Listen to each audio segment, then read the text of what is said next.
Hello বন্ধুরা, exam news in Bengali চ্যানেলের পক্ষ থেকে তোমাদের সকলকে জানাই স্বাগত। তো আজকের ভিডিওতে আমরা দেখব ডাব্লিউবিপিএসসি ক্লার্কশিপের 22 নম্বর জিকের সেট। আর আরও একবার বলে রাখি, আমার এই ভিডিও করার প্রধান উদ্দেশ্য শুধুমাত্র এমসিকিউ টাইপের প্রশ্ন আর উত্তর বলা নয়, প্রতিটি প্রশ্নের পিছনে যে এক্সট্রা ফ্যাক্ট হয় সেগুলো আলোচনা করা এবং প্রত্যেকটি অপশন নিয়ে আলোচনা করা। তো ভিডিওটা শুরু করব তার আগে তোমাদের কাছে একটাই রিকোয়েস্ট করব যে ভিডিওটিকে যতটা সম্ভব বন্ধুদের কাছে শেয়ার করে দাও, আর চ্যানেলে যদি নতুন হয়ে থাকো সাবস্ক্রাইব করে দিয়ে সাপোর্ট করো। তো প্রথম প্রশ্নটা দেখো, মুঘল সম্রাট আকবর তার সাম্রাজ্যের কতগুলি ভাগে কতগুলি সুবাদে ভাগ করেছিল? 5টি, 8টি, 10টি নাকি 12টি? তো এটা সঠিক উত্তর তো হবে অপশান ডি, 12টি। কিন্তু এখানে দেখো আকবর নামটা যখনই আসলো তোমাদের এই আকবর সম্পর্কে আরও কিছু জানতে হবে। প্রথমে জানতে হবে 1556 সালে পানিপথের দ্বিতীয় যুদ্ধ কার কার মধ্যে হয়েছিল? আকবর আর হেমু, এই দুজনের মধ্যে 1556 সালে পানিপথের দ্বিতীয় যুদ্ধ হয়েছিল। এছাড়া জানতে হবে ইনি ধর্মের সমন্বয় রক্ষার জন্য দিন এ ইলাহি শুরু করেছিল বা তৈরি করেছিল। আর এই যে দিন এ ইলাহি এটা মানা প্রথম মুসলিম হচ্ছে আবুল ফজল এবং প্রথম হিন্দু হচ্ছে বীরবল। এবার এই যে আবুল ফজল নামটা বললাম, আবুল ফজল নাম আসলেই মনে করতে হবে আবুল ফজলের পুস্তকের নাম হচ্ছে আকবরনামা। আর এই যে আকবরনামা এটা হচ্ছে আইনি আকবরী পুস্তকেরই একটা অংশ, এগুলো জানতে হবে। এরপর দুয়ের দাগেটা দেখো, হরপ্পার কোন অঞ্চল ধান চাষের জন্য সাথে যুক্ত? লোথাল, কালীবঙ্গা, রোপর নাকি করদিজি? তো এটা সঠিক উত্তর হবে লোথাল, অপশান এ।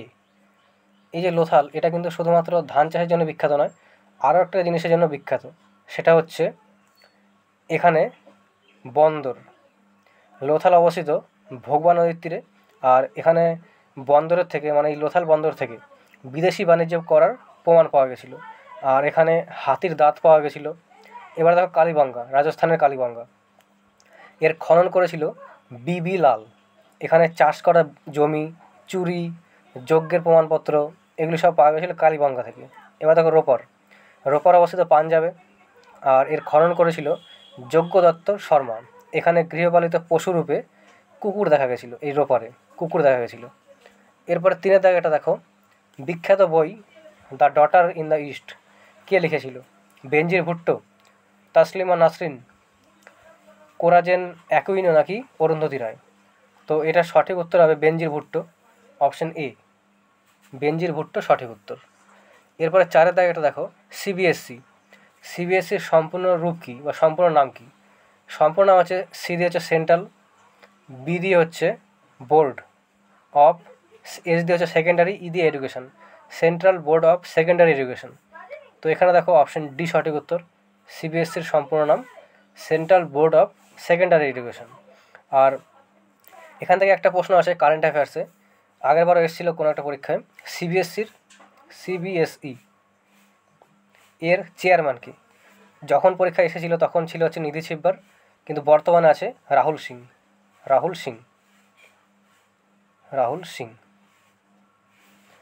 এগুলো জানতে হবে। এরপরে 5 দাগেরটা দেখো, টিপ্পানি কোথাকার নৃত্য? গুজরাট, রাজস্থান, মহারাষ্ট্র নাকি উত্তরপ্রদেশ? তো এখানে সঠিক উত্তর হবে গুজরাট, অপশান এ সঠিক উত্তর, গুজরাট। এবার এই গুজরাটের টিপ্পানি ছাড়াও আরও কিছু লোকনৃত্য আছে, সেগুলো হচ্ছে গরবা, ডান্ডিয়া, ভাবাই, ত্রিপানি ইত্যাদি। রাজস্থানে দেখো, রাজস্থানে হচ্ছে ঘুমার, কাঠপুতলি, চাকরি, কালবেলিয়া, গাঙ্গোর, সুসিনী ইত্যাদি। মহারাষ্ট্রে আছে লাবণী, তামাশা, লেজিম, কলি, গাফা এগুলি। উত্তরপ্রদেশে আসলেই মনে করতে হবে নটাঙ্কি, রাসলীলা, কাজরি, জোড়া, জায়তা, চারুকুলা এগুলি সব হচ্ছে উত্তরপ্রদেশের। এরপর 6 দাগেটা দেখো, জাতীয় দুগ্ধ গবেষণাগার কোথায় অবস্থিত? উদয়পুর, কর্নাল, গান্ধীনগর নাকি রোহতাক? তো এটার সঠিক উত্তর হবে অপশান বি, কর্নাল, হরিয়ানায়, দুগ্ধ গবেষণা কেন্দ্র বা NDRI, National Dairy Research Institute. এর সম্পূর্ণ নাম অনেক সময় জিজ্ঞাসা করে, NDRI, National Dairy Research Institute. এরপরে 7 দাগেরটা দেখো, autobiography of an unknown Indian গ্রন্থটির লেখককে? Charles Dickens, John Ruskin, TS Eliot নাকি নীরদ সি চৌধুরী? তো এটার সঠিক উত্তর হবে Nirad C Chaudhuri, option D. এরপরে 8 দাগেটা দেখো, ব্যোমকেশ চরিত্রের স্রষ্টাকে? সত্যজিৎ রায়, শরদিন্দু বন্দ্যোপাধ্যায়, রাজশেখর বসু নাকি বিভূতিভূষণ বন্দ্যোপাধ্যায়? তো এটা সঠিক উত্তর হবে শরদিন্দু বন্দ্যোপাধ্যায়, অপশন বি। আর এই যে চরিত্রটা ছিল ব্যোমকেশ বক্সী, এটা একটা গোয়েন্দা চরিত্র ছিল। এরপরে 9 দাগেটা দেখো, চুখা জলবিদ্যুৎ প্রকল্প কোথায় অবস্থিত? নেপাল, ভুটান, সিকিম নাকি বাংলাদেশ? তো এটা সঠিক উত্তর তো হবে ভুটান, অপশন বি, ভুটান সঠিক উত্তর। এবার দেখো, আমরা যদি ভারতের দিকে আসি, ভারতের দিকে আসলে মনে করতে হবে হীরাকুদ বাঁধ হচ্ছে ভারতের বৃহত্তম এবং বিদ্যুৎ ও সেচ ব্যবস্থা, মানে এখান থেকে বিদ্যুৎ সেচ ব্যবস্থা করার জন্য তৈরি হয়েছিল হীরাকুদ বাঁধ। আর হীরাকুদ বাঁধ অবস্থিত মহানদীতে। এরপর দেখো, ভারতের ব্যস্ততম বন্দর হচ্ছে দীনদয়াল। এটা হচ্ছে প্রথম ব্যস্ততম, কিন্তু পরীক্ষার সময় এই দীনদয়াল অপশনই থাকবে না। তাহলে তোমাদের এর পরেরটা মনে রাখতে হবে, সবথেকে বেশি ব্যস্ততম হচ্ছে দীনদয়াল, আর দ্বিতীয় স্থানে আছে মুন্ড্রা বন্দর। এরপরে দেখো 10 দাগেরটা, ভারতের প্রাচীনতম তৈল শোধনাগার কোনটি? ডিগবয়, নাহারকাটিয়া, অঙ্কলেশ্বর নাকি বোম্বেহাই? তো এটা সঠিক উত্তর হবে ডিগবয়। এবার এই প্রশ্নটা খুবই গুরুত্বপূর্ণ, ডিগবয়। এটা হচ্ছে ভারতের প্রাচীনতম তৈল শোধনাগার, আর এটা অবস্থিত আসামে, এবং এর স্থাপনা হয়েছিল 1901 সালে। আর একে ভারতের হাইড্রোকার্বন সেক্টরের গঙ্গোত্রীও বলা হয়, এই যে তেল শোধনাগারকে, ডিগবয়কে। এরপরে দেখো 11 দাগেরটা, রাষ্ট্রপতির ক্ষমা করার ক্ষমতা কোন ধারায় রয়েছে? 65, 72, 60 নাকি 69? তো এখানে সঠিক উত্তর তো হবে অপশন বি, আর্টিকেল 72 অনুসারে রাষ্ট্রপতি ক্ষমাদান করেন। এবার দেখো বাকি অপশনগুলি। আর্টিকেল 65, এখানে কি আছে? এখানে আছে কার্যবাহক রাষ্ট্রপতি। তার মানে কি? তার মানে হচ্ছে যদি রাষ্ট্রপতি মারা যায়, অথবা রাষ্ট্রপতির নির্বাচন অবৈধ হয়, অথবা যদি রাষ্ট্রপতি ত্যাগপত্র দিয়ে চলে যায়, সেই সময় কার্যবাহক রাষ্ট্রপতি হয়। আর এই কার্যবাহক রাষ্ট্রপতি 6 মাস পর্যন্ত থাকতে পারে। এরপর আর্টিকেল 60, এখানে কি আছে? এখানে আছে রাষ্ট্রপতির শপথ। 60 শপথ গ্রহণ করায় ভারতের প্রধান বিচারপতি, মানে সুপ্রিম কোর্টের প্রধান বিচারপতি, রাষ্ট্রপতিকে। আর্টিকেল 69 আছে উপরাষ্ট্রপতির শপথ। উপরাষ্ট্রপতিকে শপথ গ্রহণ করায় ভারতের রাষ্ট্রপতি। তোমরা ভালো করে বুঝবে, রাষ্ট্রপতিকে শপথ গ্রহণ করায় সুপ্রিম কোর্টের প্রধান বিচারপতি, আর উপরাষ্ট্রপতিকে শপথ গ্রহণ করায় রাষ্ট্রপতি। এরপর 12 দাগেরটা দেখো, প্রস্তাবনাকে পলিটিক্যাল হরোস্কোপ কে বলেছে? KM Munshi, Ernest Barker, Thakurdas Bhargava নাকি NA পালখিওয়ালা? তো এটার সঠিক উত্তর হবে KM মুন্সি, অপশন এ। এবার দেখো, প্রস্তাবনা যখনই এসছে তোমাদের কী মনে করতে হবে? একে সংবিধানের আত্মা বা চাবি বা আয়না বলা হয়ে থাকে। আর এটা শুরু হয়েছিল, মানে এই যে প্রস্তাবনা, এটা শুরু হয়েছে আমরা ভারতের লোক এই কথাটা দিয়ে। আর প্রস্তাবনায় আমাদের দেশের নাম আছে, এই প্রশ্নটা খুব গুরুত্বপূর্ণ, নাম আছে ইন্ডিয়া, দ্যাট ইজ ভারত। এবার তোমাদের প্রশ্ন আসে যে আমাদের প্রস্তাবনায় আমাদের দেশের নাম কোনটা নেই? এবার অপশানে দিয়ে দেবে ইন্ডিয়া, ভারত, এবার বিভিন্ন ধরনের দিয়ে দেবে। এই দুটো নাম আছে, ইন্ডিয়া আর হচ্ছে ভারত, এই দুটো নাম আছে। এরপরে 13 দাগেরটা দেখো, বলের মাত্রা কী? তো এটা সঠিক উত্তর হবে mL/2, অপশান এ। এরপরে 14 দাগেরটা দেখো, দুটি সমান্তরাল সমতল আয়নার মাঝখানে একটি আলোক বিন্দুর উৎস রাখলে কতগুলি চিত্র উৎপন্ন হবে? 2টি, 4টি, 1টি নাকি অসংখ্য? তো এটার সঠিক উত্তর হবে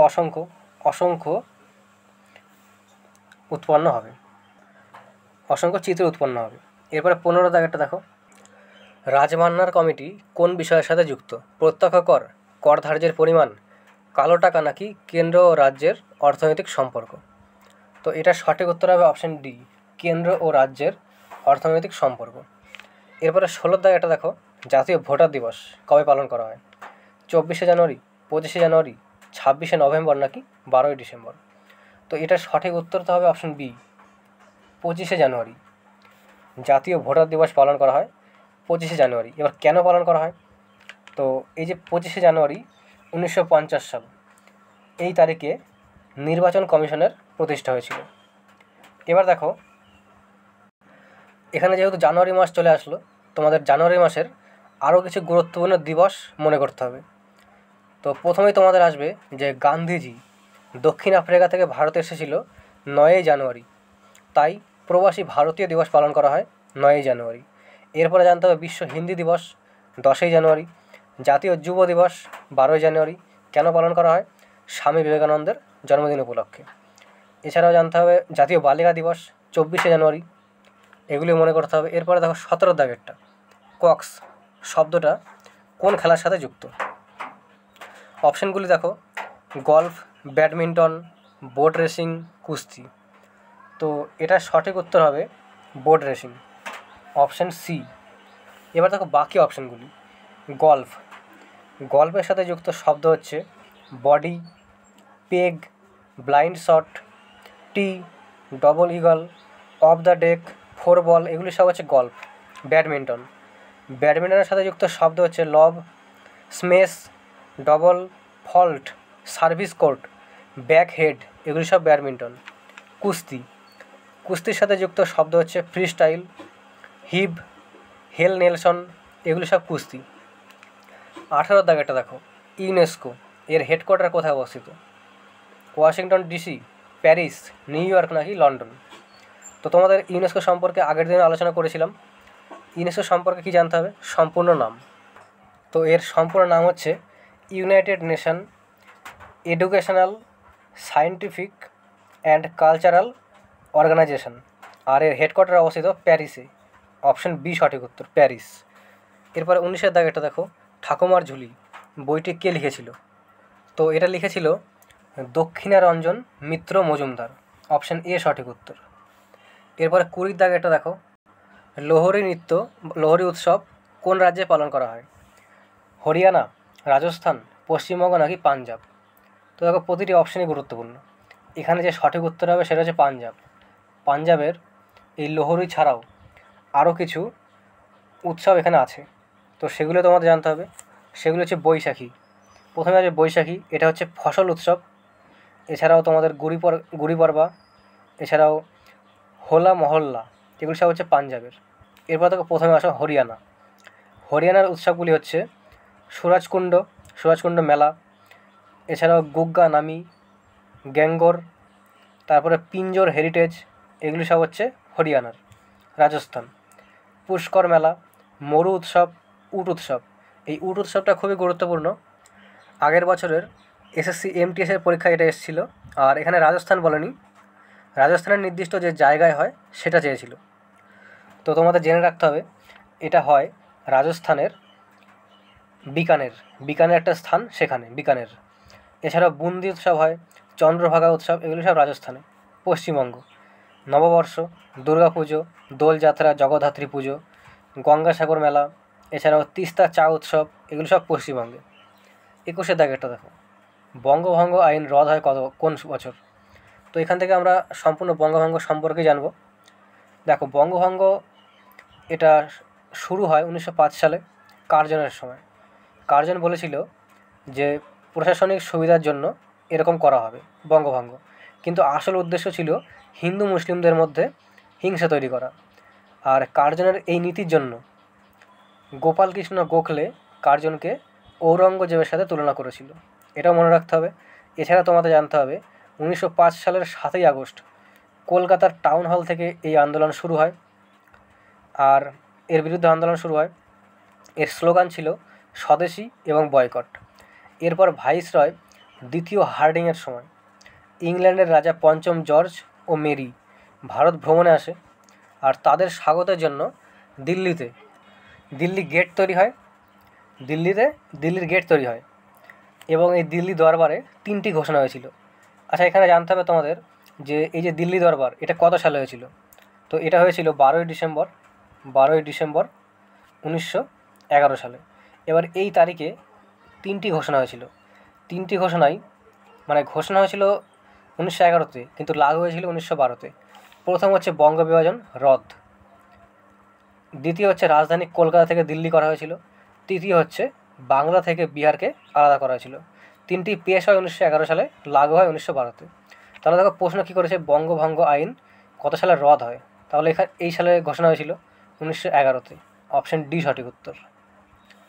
এরপরে 22-এর দাগেটা দেখো, জাতীয় কংগ্রেসকে অনুবীক্ষণিক সংখ্যাগরিষ্ঠ কে বলেছিল?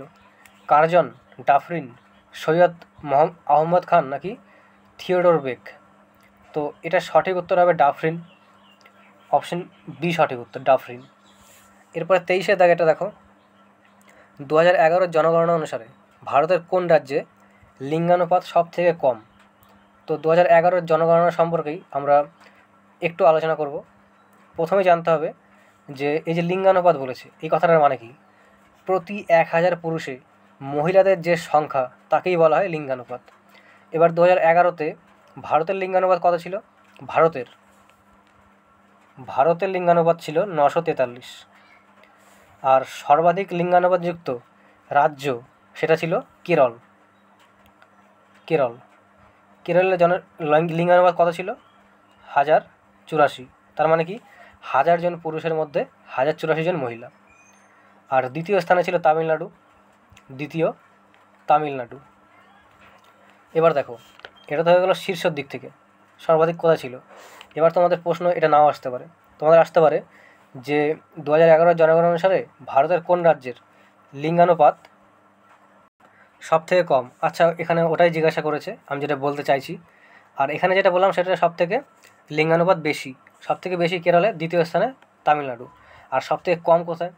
সব থেকে কমের দিকে দেখলে, সব থেকে কমের দিক থেকে প্রথমে আছে হরিয়ানা। এখানে লিঙ্গানুপাত হচ্ছে 879। আর দ্বিতীয় স্থানে আছে, মানে কমের দিক থেকে দ্বিতীয় স্থানে, সেটা হচ্ছে জম্মু কাশ্মীর। এবার তোমাদের মনে একটা প্রশ্ন আসবে যে জম্মু কাশ্মীর রাজ্য বলছি কেন? জম্মু কাশ্মীর তো কেন্দ্রশাসিত রাজ্য। কিন্তু এই যে ঘটনাটা বলছি 2011 জনগণনা, আর 2011 সালে জম্মু কাশ্মীর কিন্তু রাজ্য ছিল। এখন তো এটা ইউটি হয়েছে, কেন্দ্রশাসিত রাজ্য হয়েছে। 2011-তে এরা রাজ্য ছিল। তো এগুলো জানতে হবে। এখানে সঠিক উত্তর কী হবে তাহলে? হরিয়ানা। কমের দিক থেকে প্রথমে হরিয়ানা, অপশন ডি। এরপরে দেখো 24-এর দাগেরটা, ভারতের মাঝখান দিয়ে যে অক্ষাংশ গেছে সেটা কি? নিরক্ষরেখা, সুমেরু রেখা, কর্কট ক্রান্তি নাকি মকর ক্রান্তি? তো এটা সঠিক উত্তর হবে কর্কট ক্রান্তি রেখা। অপশন সি সঠিক উত্তর, কর্কট ক্রান্তি রেখা। 23.5 ডিগ্রি নর্থ, উত্তর 23.5 ডিগ্রি উত্তরে। এরপরে 25-এর দাগেটা দেখো, ভারতীয় সংবিধানে কোন অনুচ্ছেদে শ্রমিকদের জীবিকার জন্য মজুরি স্থাপনের নির্দেশ দিয়েছে? 42, 41, 43 নাকি 40? তো দেখো, আমরা এখানে সম্পূর্ণ ডিপিএসপি নিয়ে আলোচনা করব। DPSP, directed principal of state policy, এর উল্লেখ কত থেকে কত নম্বর আর্টিকেলে আছে? 36 থেকে 51 নম্বর আর্টিকেলে।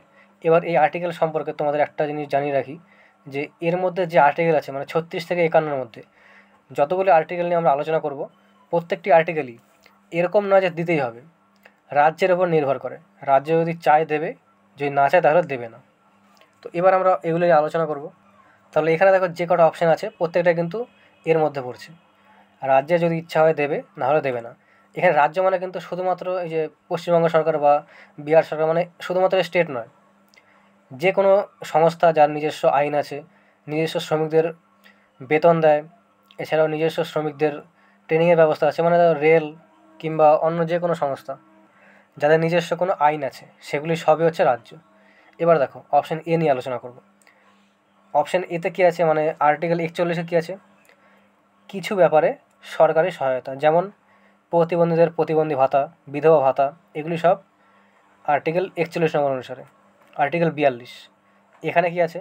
এখানে আছে যে কোনো সেক্টরের কর্মচারীদের মানসিক ও শারীরিক অসুস্থতার ছুটি এবং মহিলাদের গর্ভাবস্থার ডেলিভারির শেষ 3 মাস এবং বাচ্চা হওয়ার প্রথম 3 মাস ছুটি তবে এই যে নিয়মটা, শেষ 3 মাস আর প্রথম 3 মাস, এই নিয়মটা প্রথম 2টি বাচ্চার ক্ষেত্রেই প্রযোজ্য। এরপরে দেখো আর্টিকেল 43। এখানে কি আছে? এখানে আছে ন্যায়সঙ্গত বেতন, অর্থাৎ যেমন কাজ করবে সেরকম বেতন।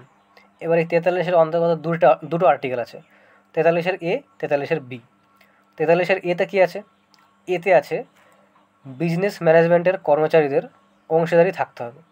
43-এর বিতে আছে সরকারকে অপারেটিভকে উৎসাহিত দিতে হবে। তার মানে এখানে সঠিক উত্তর কী হবে? বেতন সম্পর্কিত, শ্রমিকদের জীবিকার জন্য মজুরির স্থাপন। অপশন সি সঠিক উত্তর, আর্টিকেল 43। আর্টিকেল 40, এখানে কি আছে? এটা সবথেকে গুরুত্বপূর্ণ। এখানে আছে গ্রাম পঞ্চায়েত। তোমাদের একটা গল্পের মাধ্যমে বলি, তাহলে মনে থাকবে। দেখো, গান্ধীজি পঞ্চায়েতের সমর্থক ছিল আর আম্বেদকর পঞ্চায়েতের বিরোধিতা করছিল। এর ফলে মতবিরোধ হয়। তখন রাজেন্দ্র প্রসাদ ডিপিএসপির অন্তর্গত আর্টিকেল 40-এ গ্রাম পঞ্চায়েতকে রাখে, যাতে যে রাজ্যের পছন্দ হবে সে রাখবে, যার পছন্দ হবে না সে রাখবে না। এবার এরপরে রাজস্থানের নাগর জেলায় 2 অক্টোবর 1959 সালে 2 অক্টোবর 1959 সালে রাজস্থানের নাগর জেলায় প্রথম পঞ্চায়েতি রাজ লাগু হয়। এটা লাগু হওয়ার পরে সবাই যখন বুঝতে পারলো যে গ্রামের উন্নতি হচ্ছে, তখন 24শে এপ্রিল 1993 24শে এপ্রিল 1993 সালে 73তম সংবিধান সংশোধনের মাধ্যমে পঞ্চায়েতি রাজ যুক্ত করা হয়। এবার কিন্তু এই যে ডিপিএসপির অন্তর্গত করা হয়নি, তখন করা হয়েছিল আর্টিকেল 243-এ, এখান থেকে বের করে দেওয়া হয়েছে। তার মানে সারা ভারতে লাগু হবে আর্টিকেল 243। তো এগুলো জেনে রাখতে হবে। এরপরে 26-এর দাগেটা দেখো, সমুদ্রের জল ডিস্যালিনেশনের সময় নিম্নলিখিত কোনটি জড়িত? তো এটা জড়িত হচ্ছে রিভার্স অসমোসিস, অপশন বি। এরপরে 27-এর দাগেরটা, ওয়াটসন ও ক্রিক এর ডবল হেলিক্স মডেল কী নামে পরিচিত? তো এটা সঠিক উত্তর হবে বিডিএনএ নামে পরিচিত। আর এই যে বিডিএনএর মডেলটা দিয়েছিল 1953 সালে ওয়াটসন ও ক্রিক। আর ডিএনএ নামটা আসলেই তোমাদের কী মনে করতে হবে? ডিএনএর সম্পূর্ণ নাম হচ্ছে ডাইঅক্সিরাইবোস নিউক্লিক অ্যাসিড, এটা হচ্ছে সম্পূর্ণ নাম। এরপর 28-এর দাগেটা দেখো, এনএসএসও কত সালে প্রতিষ্ঠিত হয়? তো এখানে দেখো এনএসএসওর সম্পূর্ণ নাম জানতে হবে তোমাদের। এর সম্পূর্ণ নাম হচ্ছে ন্যাশনাল স্যাম্পল সার্ভে অর্গানাইজেশন। এর স্থাপনা হয়েছিল 1950 সালে, অপশন সি সঠিক উত্তর। এরপরে 29-এর দাগেরটা, দলীপ ট্রফি কোন খেলার সাথে যুক্ত? তো এটা সঠিক উত্তর তো হবে ক্রিকেট, অপশন বি। এবার তোমাদের এই ক্রিকেটের সাথে আরও কিছু ট্রফির নাম জানতে হবে। তো দেখো, সিকে নাইডু, দেবধর ট্রফি, ইরানি ট্রফি, এছাড়াও এসএচ কাপ, এগুলো সব হচ্ছে ক্রিকেট। ফুটবলের সাথে যুক্ত ট্রফিগুলি হচ্ছে Rovers cup, Durand cup, Subroto cup, Nehru gold cup, Santosh trophy, মডেগা কাপ, এগুলো সব হচ্ছে ফুটবল। হকির সাথে যুক্ত কাপগুলি হচ্ছে Dhyanchand, Aga Khan cup, Beighton cup, Indira Gandhi gold cup, Rangaswamy cup. এবার দেখো, তোমাদের কিন্তু একটা বললাম নেহেরু গোল্ড কাপ, ওটা কিসের সাথে? Football. Nehru gold cup football, Indira Gandhi gold cup hockey, এটা কনফিউজ হবে না। এবার দেখো, তোমাদের একটা মনে প্রশ্ন আসবে যে রোজই তো একই রকমের ট্রফির নামগুলি বলছি। তো এটা বলার একটাই কারণ, যাতে বারবার শুনে শুনে তোমাদের সম্পূর্ণ মুখস্থ হয়ে যায়, পরীক্ষায় দেখা মাত্রই যেন তোমাদের মনে উত্তর চলে আসে। তো এরপরে 30-এর দাগেটা দেখো, বোরলগ পুরস্কার নিচের কোন ক্ষেত্রে দেওয়া হয়? সাহিত্য, বিজ্ঞান, কৃষি নাকি সঙ্গীত? তো এটা সঠিক উত্তর হবে কৃষি, অপশন সি সঠিক উত্তর। বোরলগ পুরস্কার দেওয়া হয় কৃষি ও পরিবেশের ক্ষেত্রে, অপশন সি। এরপর 31-এর দাগেটা দেখো, শিবকুমার শর্মা নিজের কোন ক্ষেত্রের সাথে যুক্ত? সন্তুর, সেতার, তবলা নাকি এসরাজ? তো শিবকুমার শর্মা আর ভজন সবারি, এই দুটো নাম গুরুত্বপূর্ণ। শিবকুমার শর্মা, ভজন সবারি, এরা দুজনেই যুক্ত শান্তুরের সাথে, অপশন এ সঠিক উত্তর। এবার দেখো 2-এর দাগেটা, সেতার, অপশন বি 2-এর সেতার সম্পর্কে কী জানতে হবে? এর সাথে যুক্ত ব্যক্তিরা হচ্ছে রবিশঙ্কর, উমাশঙ্কর, বুদ্ধদত্ত মুখার্জি, নিখিল ব্যানার্জি, বিলায়েত খাঁ। আর এখানে দেখো রবিশঙ্কর কথাটা বললাম, এটা খুবই গুরুত্বপূর্ণ। রবিশঙ্করের আত্মজীবনীর নাম হচ্ছে মাই লাইফ মাই মিউজিক। এটা হচ্ছে রবিশঙ্করের আত্মজীবনী। তবলার সাথে যুক্ত ব্যক্তিরা হচ্ছে আল্লাহ রাখা খান ও তার পুত্র জাকির হোসেন। এবং কিষাণ মহারাজ, নিখিল জ্যোতি ঘোষ, তন্ময় বোস, এরা সব তবলার সাথে যুক্ত। এরপর 32 দাগেরটা, চীনের দক্ষ কাকে বলা হয়? হোয়াংহো, ইয়াংশে কিয়াং, ব্রহ্মপুত্র নাকি ইয়াংজে? তো এটার সঠিক উত্তর হবে অপশন এ, চীনের দক্ষ হোয়াংহো নদীকে। এবার দেখো তোমাদের চীনের দক্ষ ছাড়াও আরও কয়েকটা জিনিস জানতে হবে। প্রথমে আসবে বাংলার দক্ষ বলা হয় দামোদর নদীকে। বিহারের দক্ষ বলা হয় কোশিকে। এই বিহারের দক্ষ প্রশ্নটা 2019 সালে যে রেলের গ্রুপ ডি পরীক্ষা হলো সেখানেও এসেছিল। বিহারের দক্ষ কাকে বলা হয়? কোশি নদীকে। এরপরে 33 দাগেটা দেখো, পশ্চিমবঙ্গের জাতীয় বৃক্ষ কোনটি? অশ্বত্থ, নিম, ছাতিম নাকি তেঁতুল? তো এখানে সঠিক উত্তর তো হবে অপশন সি, ছাতিম। এবার পশ্চিমবঙ্গের জাতীয় বৃক্ষ ছাড়াও আরও কিছু জিনিস তোমাদের জানতে হবে। জাতীয় পাখি হচ্ছে মাছরাঙা, জাতীয় ফুল হচ্ছে শিউলি, জাতীয় প্রাণী হচ্ছে মেছো বিড়াল। এই জাতীয় প্রাণীটা ডাব্লিউবির পরীক্ষায় এসেছিল বিগত বছরের। জাতীয় প্রাণী মেছো বিড়াল। এরপরে 34 দাগেরটা, রাগ ভৈরব গাওয়ার সময় কখন? তো এটা ভোরবেলায় গাওয়া হয়, অপশন এ। এরপরে দেখো 35 দাগেরটা, ত্রিপিটক লেখা হয় কোন ভাষায়? পালি, প্রাকৃত, ব্রাহ্মী নাকি খরষ্টি? তো এখানে তোমরা যদি জেনে থাকো যে ত্রিপিটক কোন ধর্মের বই, তাহলে তোমরা এর উত্তর দিতে পারবে। তো এটা হচ্ছে বৌদ্ধ ধর্মের বই। আর তোমরা মনে করো আগের ক্লাসেই তোমাদের বলেছিলাম যে বৌদ্ধ ধর্মের পুস্তকগুলি প্রাকৃত ভাষায় লেখা হয়, পালি ভাষায় লেখা হয়, অপশন এ সঠিক উত্তর। আর প্রাকৃতিক ভাষা হচ্ছে জৈন ধর্ম, এটা খুব কঠিন ভাষা, সহজ ভাষা হচ্ছে পালি। এরপরে 36 দাগেটা দেখো, ভাগীরথী ও অলকানন্দা নদীর সঙ্গমস্থল হলো কি? রুদ্রপ্রয়াগ, কর্ণপ্রয়াগ, দেবপ্রয়াগ নাকি হরিদ্বার? তো মোট 5টা প্রয়াগ আছে, পঞ্চপ্রয়াগ। এখানে আমরা সব কটা নিয়ে আলোচনা করব। দেখো প্রথমে আসবে অলকানন্দা আর ধলিগঙ্গা। ধলিগঙ্গা এই দুটো মিলিয়ে হয় বিষ্ণুপ্রয়াগে মেলে। এরপরে অলকানন্দা আর নন্দাকিনী এই দুটো মিলিত হয় নন্দপ্রয়াগ। অলকানন্দা আর হচ্ছে পিন্ডার এই দুটো মিলিত হয় কর্ণপ্রয়াগ। অলকানন্দা আর মন্দাকিনী এই দুটো মিলিত হয় রুদ্রপ্রয়াগ। আর অলকানন্দা এবং ভাগীরথী এই দুটো মিলিত হয় দেবপ্রয়াগে। তো আরেকবার রিভিশন করে নাও, অলকানন্দা ধলিগঙ্গা বিষ্ণুপ্রয়াগ, অলকানন্দা নন্দাকিনী নন্দপ্রয়াগ, অলকানন্দা পিন্ডার কর্ণপ্রয়াগ, অলকানন্দা আর হচ্ছে মন্দাকিনী রুদ্রপ্রয়াগ, অলকানন্দা আর ভাগীরথী দেবপ্রয়াগ। এখানে কিন্তু কনফিউজ হবে না, এটা হচ্ছে নন্দাকিনী আর এটা হচ্ছে মন্দাকিনী। তাহলে এখানে কি চেয়েছে দেখো, বলেছে অলকানন্দা আর ভাগীরথী, তাহলে এই শেষেরটা মানে দেবপ্রয়াগ, অপশন সি সঠিক উত্তর। এরপরে 37 দাগেরটা, নিম্নলিখিত কোন উদ্ভিদটি ফলবিহীন বীজ উৎপন্ন করে?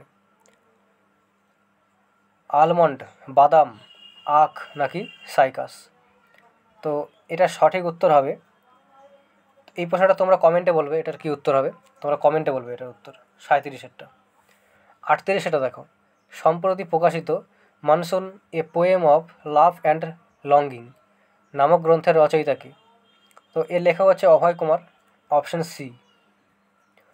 এরপর 39 দাগেটা দেখো, CMIE কর্তৃক প্রকাশিত রিপোর্ট অনুসারে জুলাই 2023 ভারতের বেকারত্বের হার কত শতাংশ দাঁড়িয়েছে? তো এটা দাঁড়িয়েছে 7.95, অপশন এ সঠিক উত্তর, 7.95%। 40 দাগেরটা দেখো, সম্প্রতি কোন রাজ্য সরকার অমৃত বৃক্ষ আন্দোলন অ্যাপ ও wood based industry registration web portal চালু করেছে? পশ্চিমবঙ্গ, আসাম, উড়িষ্যা নাকি উত্তরপ্রদেশ? তো এটা সঠিক উত্তর হবে আসাম, অপশন বি। তো আজকের মতো এটুকুই। আর কোনো প্রশ্ন নিয়ে যদি কনফিউশন থাকে বা অবজেকশন থাকে তোমরা কমেন্টে সেটা জানাও, পরের ভিডিওতে ক্লিয়ার করে দেবো। এবং ভিডিও শেষে তোমাদের একটাই রিকোয়েস্ট করব যে ভিডিওটিকে যতটা সম্ভব বন্ধুদের কাছে শেয়ার করে দাও, আর চ্যানেলে যদি নতুন হয়ে থাকো সাবস্ক্রাইব করে দিয়ে সাপোর্ট করো। ধন্যবাদ।